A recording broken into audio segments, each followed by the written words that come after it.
मुसलमानों के ऊपर ही नहीं अत्याचार हो रहा, वो तो खैर हो ही रहा है, लेकिन इस देश के सारे संस्थानों को ध्वस्त किया जा रहा है। चाहे वो इलेक्शन कमीशन हो, पुलिस को तो खैर ध्वस्त कर ही दिया गया है। दुर्भाग्य की बात यह है कि न्यायपालिका ने भी अपना रोल इसमें अदा नहीं किया। लोकतंत्र और संविधान ही नहीं खतरे में। ऐसा नहीं है कि सब कुछ खत्म हो चुका है इस देश में, कि ये देश हिंदू राष्ट्र बन चुका है।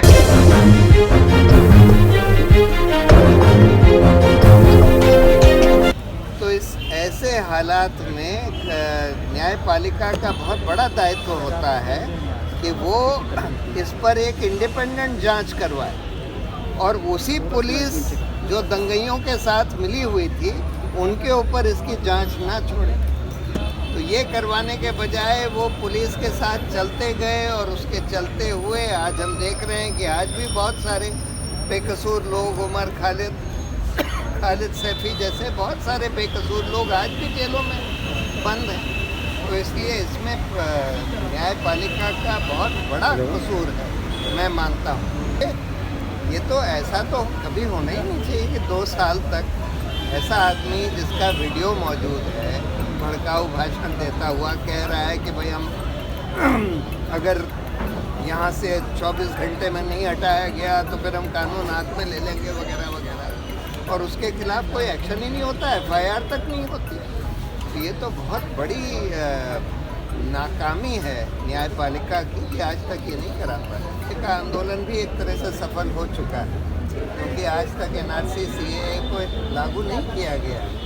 तो इसलिए CAA का एक तरह से आंदोलन सफल ही आंदोलन था। ये दूसरी बात हुई, उसके बाद दंगे करा दिए गए, फिर ये लॉकडाउन करा दिया गया, इसलिए उस वजह से ये प्रोटेस्ट दब गए।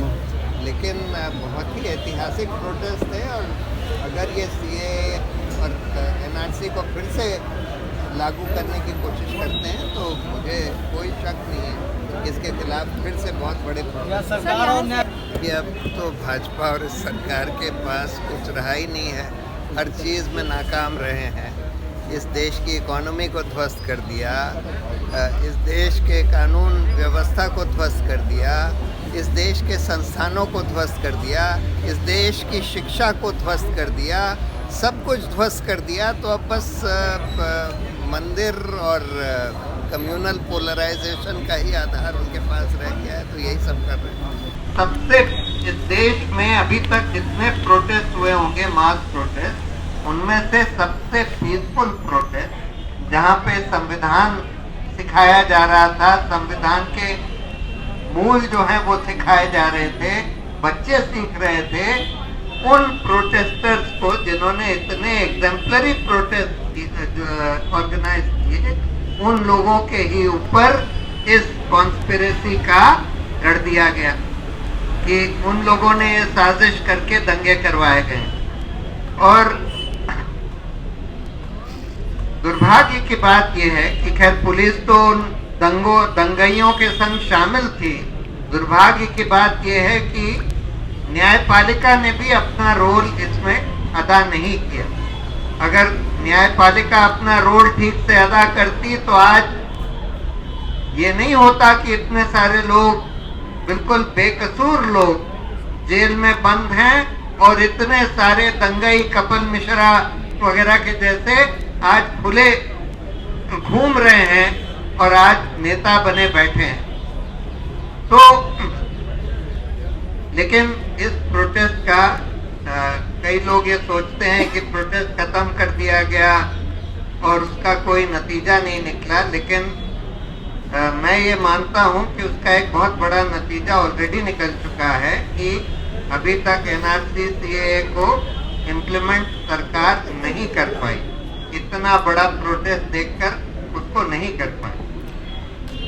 लेकिन देखिए, आज इस देश में जो दौर चल रहा है, हम लोग उससे सब वाकिफ हैं कि सिर्फ मुसलमानों के ऊपर ही नहीं अत्याचार हो रहा, वो तो खैर हो ही रहा है, लेकिन इस देश के सारे संस्थानों को ध्वस्त किया जा रहा है। चाहे वो इलेक्शन कमीशन हो, पुलिस को तो खैर ध्वस्त कर ही दिया गया है, NIA, CBI जितनी भी जांच एजेंसीज हैं उनको, ED, इनकम टैक्स, लेकिन उसके साथ साथ न्यायपालिका, मीडिया, इन सबको ध्वस्त किया जा रहा है।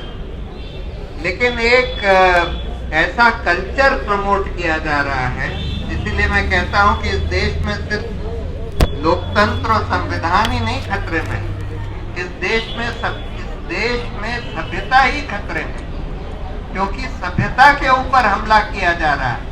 जिस तरह की गुंडागर्दी, जिस तरह के झूठ, जिस तरह की नफरत फैलाई जा रही है, ये तो हमारी बिल्कुल सभ्यता को ही खत्म कर देगा। लेकिन अच्छी बात यह है, एक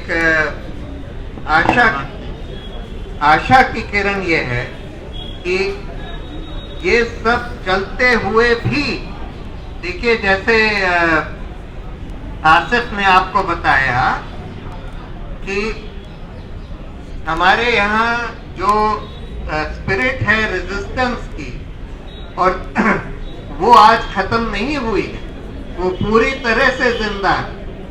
और अब हम देख रहे हैं कि पब्लिक ओपिनियन भी बदल रही है, बड़ी तेजी से बदल रही है।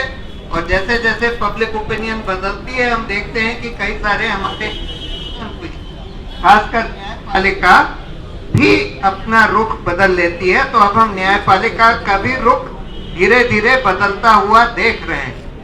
तो ऐसा नहीं है कि सब कुछ खत्म हो चुका है इस देश में, कि ये देश हिंदू राष्ट्र बन चुका है, ऐसा नहीं है। ये हमको नहीं सोचना है, हमको खड़े रहना है, लड़ते रहना है, और अल्टीमेटली इन जालिमों की हार हो। तो अगर आपको पसंद आया हो तो इसे लाइक करें, कमेंट करें, शेयर करें, और हाँ, हमारे चैनल को सब्सक्राइब करना ना भूलें, ताकि देश विदेश से जुड़ी खबरें आप मिस ना करें। क्योंकि कोरोना काल में 2 गज दूरी, मास्क है जरूरी। नमस्कार।